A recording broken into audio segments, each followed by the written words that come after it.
Hi everyone, welcome back. Today I wanted to talk to you about one of my favorite fruits, the ground cherry.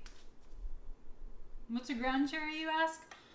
Well, I discovered ground cherries about 6 years ago. So I moved to Petaluma with my husband about 7 years ago now, and we had these dreams of starting this big garden right away. Well, it didn't happen until the year after. So we started the garden, and by we, I mean he. He went to the nursery, scouted out all the plants that would grow well in our region, and the woman introduced him to something called ground cherries. We had never heard of ground cherries before then, and now we can't get enough of them. They look like this. They're wrapped in a husk, kind of like a tomatillo or even a gooseberry. It kind of looks like a gooseberry, and it sometimes is a little lighter in color. This one's like a pale yellow type. Sometimes they do tend to be a little brighter. Their flavors vary too, and after scouring the internet, I found that there are different varieties of ground cherries with slightly different flavors, but this is the one that we grow up here in Northern California, or at my house. They are good in about 70 to 90 degree weather. 70 to 90 degree Fahrenheit, because that's too hot if it's centigrade. The reason why I wanted to introduce you to ground cherries is we can go ahead and take a walk in my garden and I can show you what they're all about. So here we are. These are the ground cherries. If you see, the bush has them growing right here. Those aren't ready yet. The ones that are ready will fall off like this little guy. The husks become that dry texture. It's like a tomatillo. And inside you have the fruit. They have volunteer plants that come up. I think this year it came up because we had to redo our garden completely because we had moles, voles, gophers all coming up in our garden and taking the vegetables down last year while they were still quite young. So we took everything, took all the dirt, we put some more wiring down, and then we put cloth on top, and it was a big endeavor. And by moving the dirt around, I think the ground cherries had left some of their seeds in the dirt, and it started coming up through our basil plant. So the volunteer ground cherries made its way into my basil.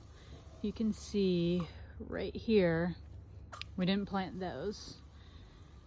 The reason why I like ground cherries is because it makes for an easy, healthy snack for the kids, and it's an activity to pick them.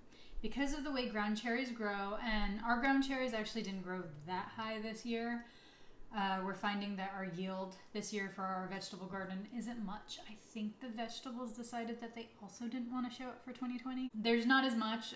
It's still enough to feed us and enough for us to enjoy, but usually the ground cherries grow a little higher. They yield a lot more. Over the past few years, my son's favorite activities have been to go out in the garden and pick the ground cherries and eat them. And we just tell them, if it's split, you have to show it to us because the bacteria could be growing in, or the mildew. But, if it looks like that, which they usually do coming out of the husk, go ahead and eat them, and they'll spend a good amount of time out there eating the ground cherries. Wow, there's a lot of ready ground cherries. Yeah. It's hard to see out of this. You want to grab a few? Look at Finn, dude. There's a lot in this bowl, huh, Mom? Yep.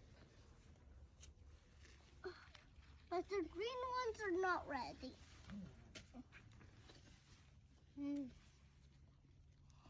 There's a whole too much.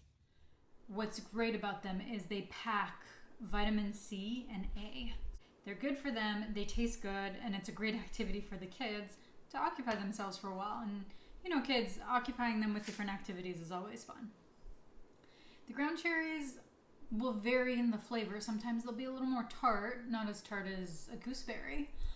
Sometimes they'll be a little more sweet, and sometimes they'll be somewhere in the middle. I can't really describe the flavor. It definitely doesn't taste like a cherry.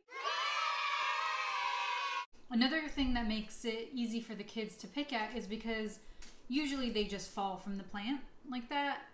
But if they look dry, the kids know, just give it a little tap and then they'll go ahead and fall from the plant. It's such an easy snack that's healthy for them. And I've looked at recipes. I usually just eat them plain. Same with the kids. I've seen recipes for ground cherry salsa. I've seen some for a ground cherry coffee cake. So instead of blueberries, you'd use ground cherries, which sounds like it would taste really good. I love them fresh. And because they produce so well once they're going, I mean, even in a year like this, you have a lot of yield. So cheers to the ground cherry. And maybe in 2021, we'll get even more so we can have some coffee cakes and salsa.